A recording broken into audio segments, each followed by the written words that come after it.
Hey guys, we are back. Welcome to Another World Audiobooks. We've been doing this podcast for quite a while, and we've got a ton of back episodes. If you haven't checked those out, make sure to check them out. But I just gotta say thank you to everyone who has listened to the podcast over the years. I'm so grateful, and I know I say this a lot, but it is so true.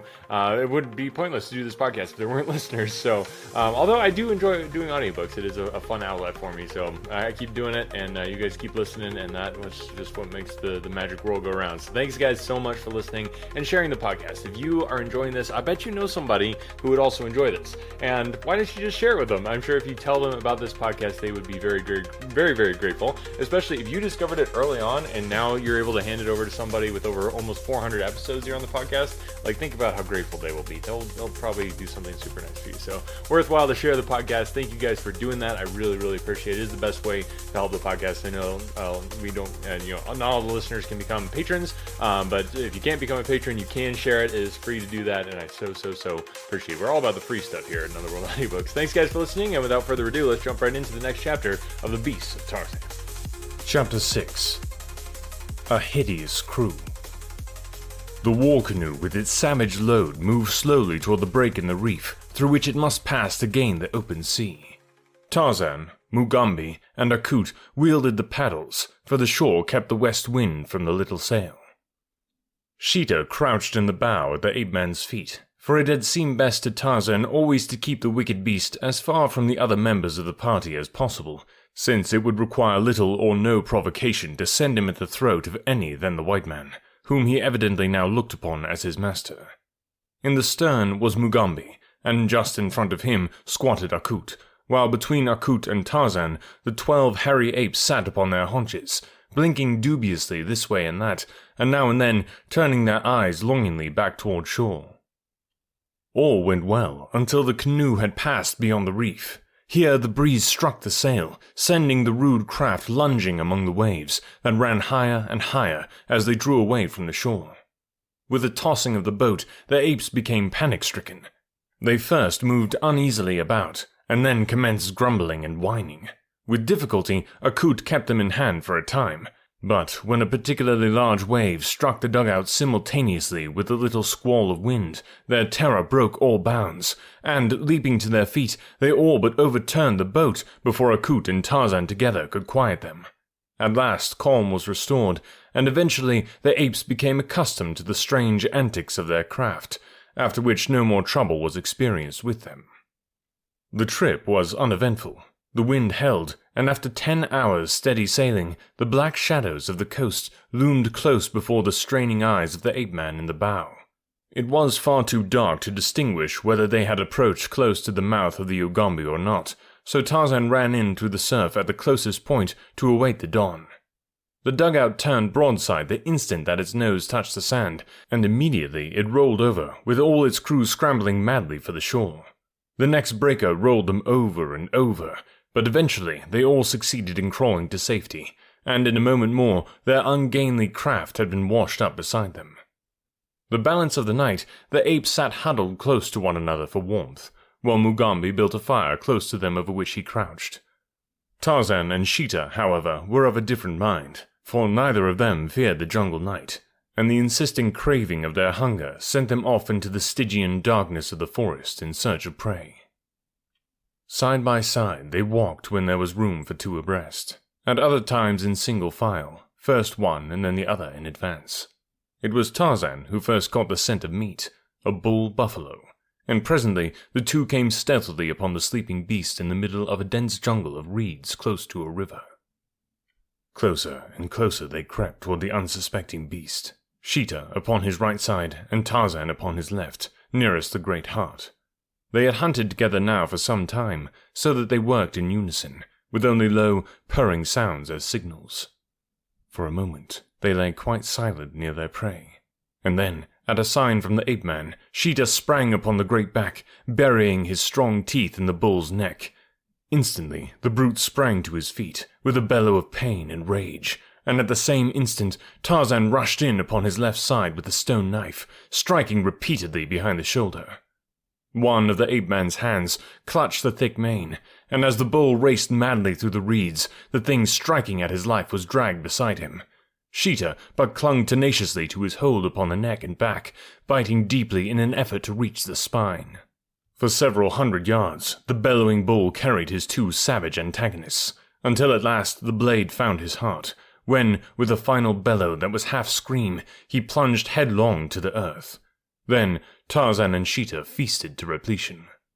After the meal, the two curled up together in a thicket, the man's black head pillowed upon the tawny side of the panther.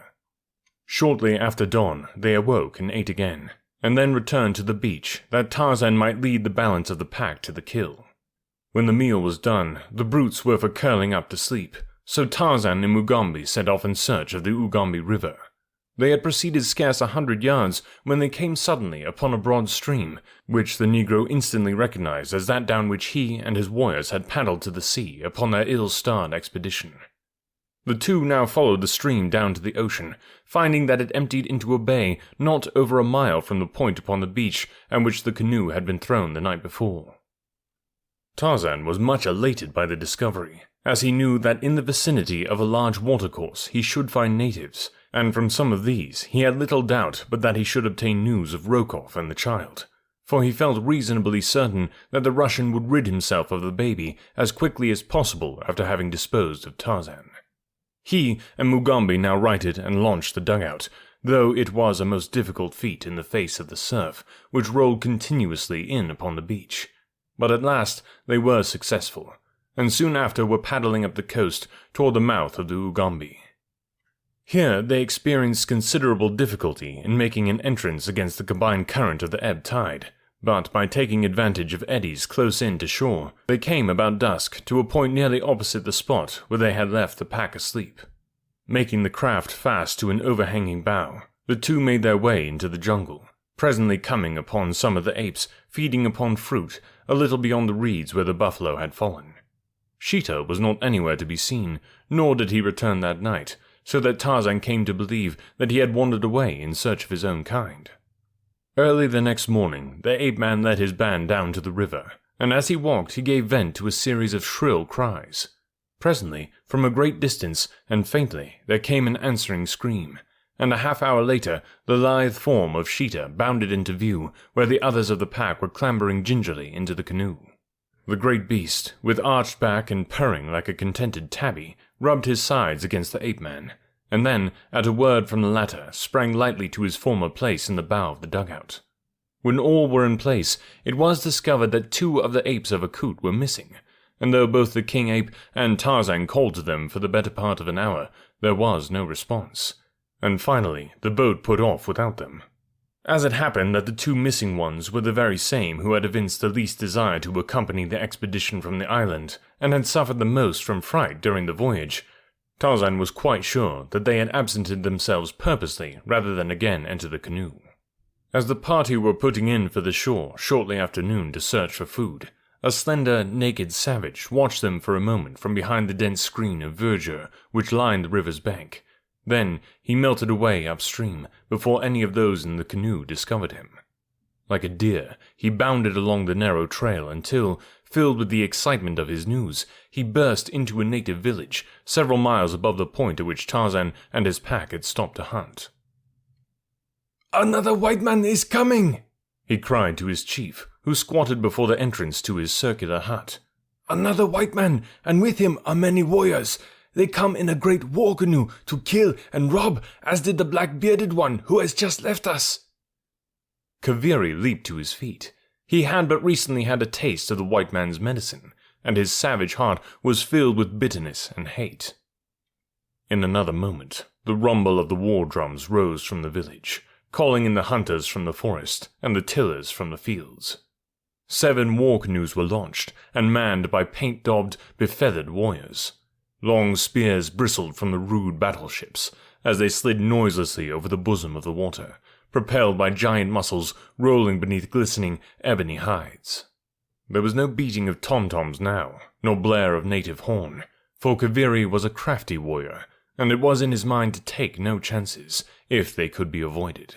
He would swoop noiselessly down with his 7 canoes upon the single one of the white man, and before the guns of the latter could inflict much damage upon his people, he would have overwhelmed the enemy by force of numbers.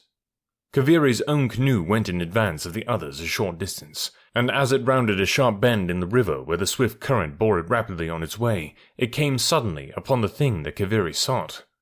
So close were the two canoes to one another that the black had only an opportunity to note the white face in the bow of the oncoming craft before the two touched, and his own men were upon their feet, yelling like mad devils and thrusting their long spears at the occupants of the other canoe. But a moment later, when Kaviri was able to realize the nature of the crew that manned the white man's dugout, he would have given all the beads and iron wire that he possessed to have been safely within his distant village. Scarcely had the two craft come together than the frightful apes of Akut rose, growling and barking, from the bottom of the canoe, and with long, hairy arms far outstretched, grasped the menacing spears from the hands of Kaviri's warriors. The blacks were overcome with terror, but there was nothing to do other than to fight. Now came the other war canoes rapidly down upon the two craft. Their occupants were eager to join the battle, for they thought that their foes were white men and their native porters. They swarmed about Tarzan's craft, but when they saw the nature of the enemy, all but one turned and paddled swiftly upriver. That one came too close to the ape-man's craft before its occupants realized that their fellows were pitted against demons instead of men.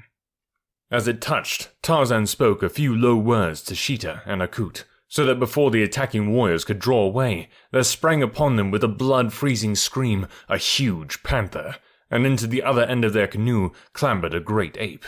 At one end, the panther wrought fearful havoc with his mighty talons and long, sharp fangs, while Akut at the other buried his yellow canines in the necks of those that came within his reach, hurling the terror-stricken blacks overboard as he made his way toward the center of the canoe.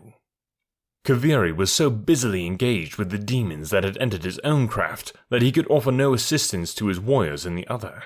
A giant of a white devil had wrested his spear from him as though he, the mighty Kaviri, had been but a newborn babe. Hairy monsters were overcoming his fighting men, and a black chieftain like himself was fighting shoulder to shoulder with the hideous pack that opposed him. Kaviri battled bravely against his antagonist, for he felt that death had already claimed him, and so the least he could do would be to sell his life as dearly as possible. But it was soon evident that his best was quite futile when pitted against the superhuman brawn and agility of the creature that at last found his throat and bent him back into the bottom of the canoe. Presently, Kaviri's head began to whirl. Objects became confused and dim before his eyes.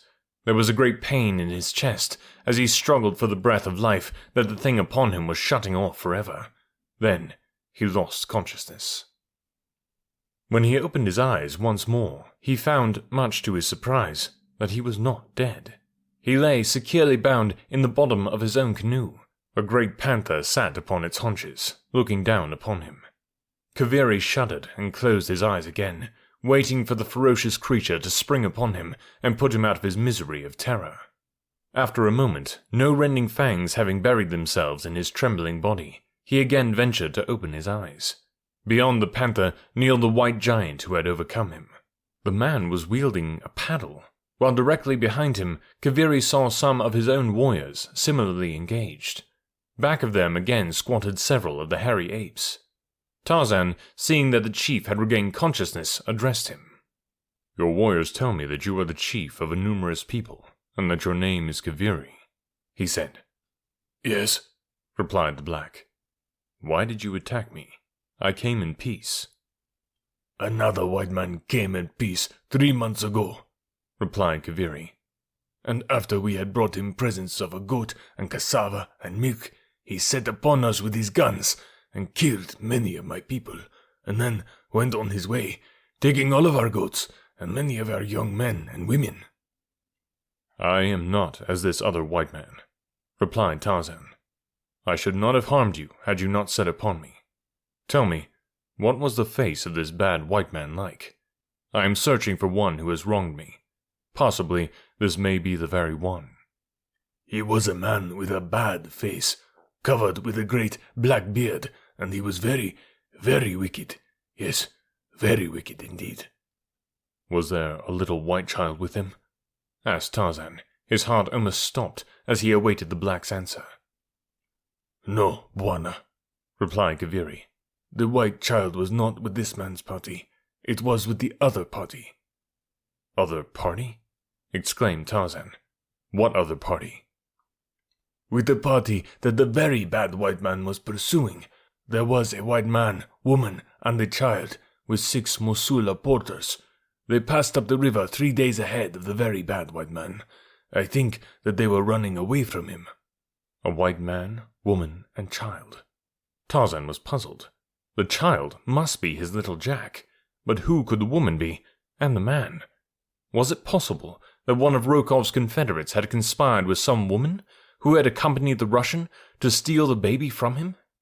If this was the case, they had doubtless purposed returning the child to civilization, and there either claiming a reward or holding the little prisoner for ransom.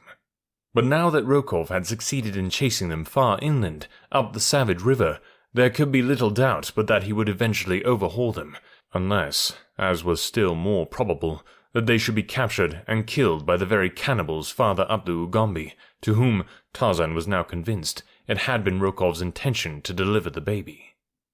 As he talked to Kaviri, the canoes had been moving steadily upriver toward the chief's village. Kaviri's warriors plied the paddles in the 3 canoes, casting sidelong, terrified glances at their hideous passengers. 3 of the apes of Akut had been killed in the encounter, but there were, with Akut, 8 of the frightful beasts remaining, and there was Sheeta, the panther, and Tarzan, and Mugambi. Kaviri's warriors thought that they had never seen so terrible a crew in all their lives. Momentarily, they expected to be pounced upon and torn asunder by some of their captors, and in fact, it was all that Tarzan and Mugambi and Akut could do to keep the snarling, ill-natured brutes from snapping at the glistening, naked bodies that brushed against them now and then with the movements of the paddlers, whose very fear added incitement to the beasts. At Kaviri's camp, Tarzan paused only long enough to eat the food that the blacks furnished, and arrange with the chief for a dozen men to man the paddles of his canoe. Kaviri was only too glad to comply with any demands that the ape-man might make, if only such compliance would hasten the departure of the horrid pack. But it was easier, he discovered, to promise men than to furnish them, for when his people learned his intentions, those that had not already fled into the jungle proceeded to do so without loss of time, so that when Kaviri turned to point out those who were to accompany Tarzan, he discovered that he was the only member of his tribe left within the village. Tarzan could not repress a smile. "They do not seem anxious to accompany us," he said. "But just remain quietly here, Kaviri, and presently you shall see your people flocking to your side." Then the ape-man rose, and calling his pack about him, commanded that Mugambi remain with Kaviri, and disappeared in the jungle with Sheeta and the apes at his heels. For half an hour, the silence of the grim forest was broken only by the ordinary sounds of the teeming life that but adds to its lowering loneliness. Kaviri and Mugambi sat alone in the palisade village, waiting. Presently, from a great distance came a hideous sound. Mugambi recognized the weird challenge of the ape-man. Immediately, from different points of the compass, rose a horrid semicircle of similar shrieks and screams, punctuated now and again by the blood-curdling cry of a hungry panther. Alright, word of the day, verdure. Means lush greenness of the forest, verdure. That's a good one. I had not run across that before. I love listening to these, or reading these old books. You do come across some pretty cool vocabulary stuff that you can use to impress your friends. So tell them that you can listen to Another World audiobooks, enjoy the verdure, the lush greenness of the podcast. Thanks guys for listening, and we'll catch you here next week, coming at you with another chapter. And we'd love to hear from you. I do love hearing from listeners, so if you want to get in touch, would love to hear from you. AnotherWorldAudiobooks.com is the best way to get in touch, and so appreciate it. Catch you next week.